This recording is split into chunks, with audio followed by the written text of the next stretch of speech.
पटना से बड़ी खबर, बागेश्वर बाबा की गाड़ी का चालान कटा। एयरपोर्ट से होटल जाते समय नहीं लगाया था सीट बेल्ट। ड्राइविंग सीट पर बैठे थे सांसद मनोज तिवारी, ड्राइवर सीट के बगल में बैठे थे बाबा बागेश्वर। ये बड़ी खबर इस वक्त की पटना से आपको बता रहे हैं, बागेश्वर बाबा की गाड़ी का चालान कटा है। दरअसल एयरपोर्ट से होटल जाते समय उन्होंने सीट बेल्ट नहीं लगाया था। ड्राइविंग सीट पर सांसद मनोज तिवारी बैठे थे और ड्राइवर सीट के बगल में बाबा बागेश्वर पंडित धीरेन्द्र शास्त्री बैठे थे, जिनका ये चालान हुआ है। क्योंकि सीट बेल्ट उन्होंने नहीं लगाया था, ट्रैफिक नियमों का पालन नहीं किया गया था, इस वजह से बाबा बागेश्वर की गाड़ी का चालान कटा है।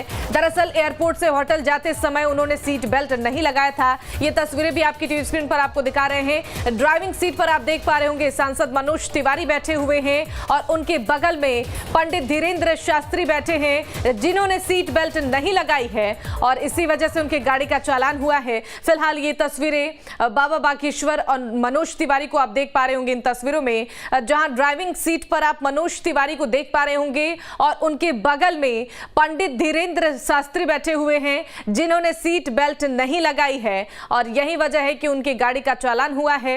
ये बड़ी खबर, बागेश्वर बाबा की गाड़ी का चालान हुआ है।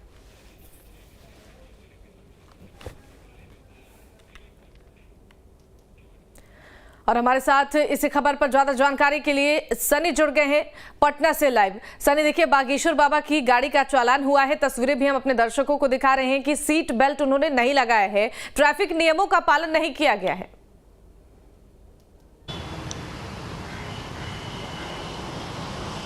जी देखिए, बाबा बागेश्वर के धीरेन्द्र शास्त्री के पटना आने के साथ ही पटना की जो ट्रैफिक व्यवस्था है वो चरमरा गई थी और अब यातायात नियमों में जो तोड़ी गई है यातायात नियमों को, और ख़ास तौर पर सीट बेल्ट सहित अन्य मामलों को लेकर 1000 के जुर्माने की बात सामने आ रही है। दरअसल सीट बेल्ट बाबा ने नहीं लगाया था और मनोज तिवारी जो सांसद है, जो गाड़ी को ड्राइव कर रहे थे, मध्य प्रदेश नंबर की ये गाड़ी थी और बताया जाता है कि बाबा के साथ ही ये गाड़ी मध्य प्रदेश से बाबा के पहले ही यहाँ पे लाई गई थी और बाबा तो चार्टर प्लेन से फिर से एक बार चले गए, लेकिन वो गाड़ी बाद में गई है। हालांकि इस मामले को लेकर जो जानकारी निकलकर सामने आ रही है, ट्रैफिक नियमों में अनियमितता की वजह से बाबा पर चालान किया गया है, उस गाड़ी पर चालान किया गया है। देखना यह होगा कि इसको लेकर और क्या कुछ बातें निकलकर सामने आती है, लेकिन अभी जो जानकारी मिल रही है उसमें 1000 के चालान की बात सामने आई है। हाँ बिल्कुल सनी, देखिए लोगों में एक आस्था बाबा को लेकर जिस तरीके से थी और फैन फॉलोइंग और क्रेज अगर आप कह ले बाबा को लेकर बिहार की जनता में, वो तो साफ तौर पर देखने को मिली। लेकिन दूसरी तरफ अगर इस तरीके की तस्वीर देखने को मिलती है कि बाबा खुद ट्रैफिक नियमों का पालन नहीं करते हैं, तो इसका क्या कुछ असर पड़ सकता है, क्योंकि लोग उन्हें देख रहे हैं, उन्हें फॉलो कर रहे हैं। जी जी, देखिए एक आस्था का विषय अलग है, लेकिन नियम कानून जो है देश के अंदर, चाहे किसी भी विभाग की बात करें, ट्रैफिक विभाग की ही बात कर ले या होटल में जिस तरीके से बाबा गए, तो कहीं ना कहीं इसके हिसाब से तो अब तो कार्रवाई होनी है। दरअसल जो कानून है वो अलग काम करती है, संविधान है वो अलग काम करती है, और वही दूसरी तरफ लोगों की आस्था है वो बाबा के साथ जुड़ी हुई है।